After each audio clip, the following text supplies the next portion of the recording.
And now it's in a position where it can pay its creditors. We've been seeing one of the key indicators Puerto of Rico is about to go on the population movement, and because of Puerto Rico's special relationship with the United States, with the territory, its citizens are U.S. citizens and have the right to move freely in the United States. And so the population has been shrinking quite rapidly, especially over the past 5 years.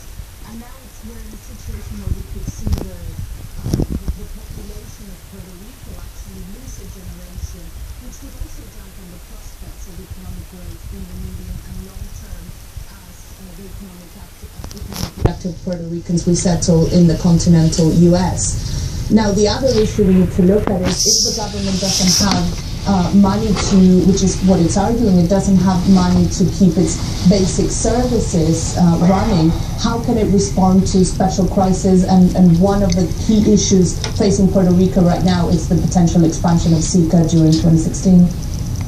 Puerto Rico. Well, sometimes, in order to look to the future, you might take a look at the past. Take airships, for example. Once they were the great hope of the aviation industry, able to travel huge distances without refueling and carry passengers in opulent comfort.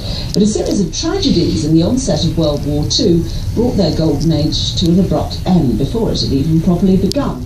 Now, a British company is preparing to fly an altogether new type of airship.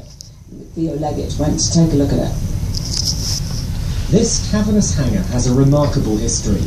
It was once home to the pride of Britain's airship fleet. Some of the largest aircraft ever to take to the skies were built here.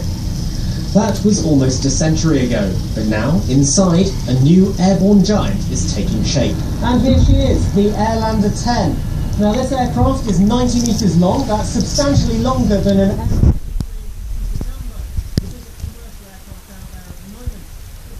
28,000 cubic metres of helium, and it can stay in the air for 5 days.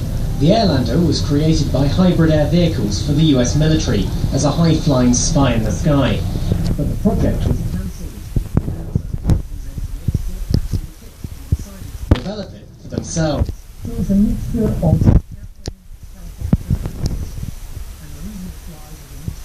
it's a lifting body sheet, down left and right to create flight. It all sounds fine in theory, but what's it actually like to fly? So we're just cruising along over the centre of London.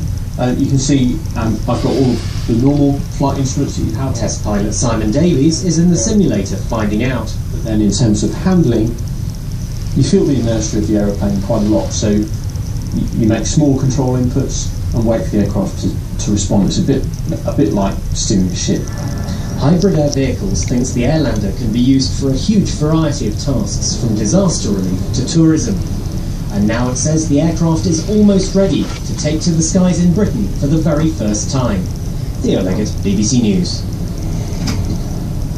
For years, there's been much speculation over the true identity of the founder of Bitcoin. The mysterious creditor of the cryptocurrency has identified himself using the pseudonym Satoshi Nakamoto. Well, now Craig Wright, an Australian computer scientist, inventor and academic, says he is the man behind the controversial form of digital money. In December, Mr. Wright's home was raided following reports that he may have been the inventor of Bitcoin, but now he's shown the BBC's technology correspondent Rory Catherine-Jones evidence that he launched the currency in 2009 using a pseudonym. In an exclusive broadcast interview, Mr. Wright says he had no choice but to reveal his identity. I didn't decide.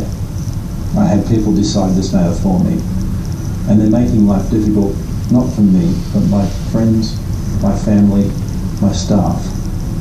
I have staff here in London, I have staff overseas, and they want to be private. They don't want all of this to affect them. And I don't want any of them to be impacted by this. None of it's true. There are lots of stories out there that have been made up. And I don't like it hurting those people I care about. So I'm going to do this once, and once only. I'm going to come in front of a camera once, and I will never, ever be on a camera ever again for any TV station or any media, ever. Bitcoin.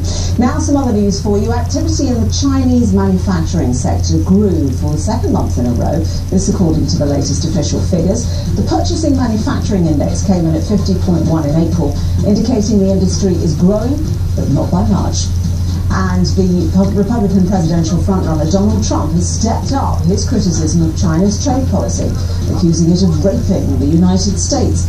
At a campaign rally in Indiana, he said that Beijing was conducting the greatest theft in the history of the world. US oil services companies Halliburton and Baker Hughes have called off their proposed merger after concern from US and European regulators. The $34.6 billion deal would have created a powerful rival to market leader Schlumberger. Halliburton and Baker Hughes are the second and third largest oil service companies in the world. And the first American cruise ship to sail to Cuba in more than 50 years has docked in Havana. Hundreds of people watched from shore as 700 berth liner Adonia arrived on its voyage from Miami. The trip only went ahead after Cuba agreed to scrap a decades-old ban on its citizens entering or leaving the island by sea. Cuba and the US restored diplomatic relations last year. Well, the Dow has closed out another month, it seems, with gains, as you can see, up just about 50 points there. It was looking a little bit worse for wear earlier on. But in the case of the UK market closed, it's Bank Holiday Monday. That's it from me.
Top crews battle each other and the elements in a series of renowned competitions. Sailing prowess and human endurance will be pushed to their limits.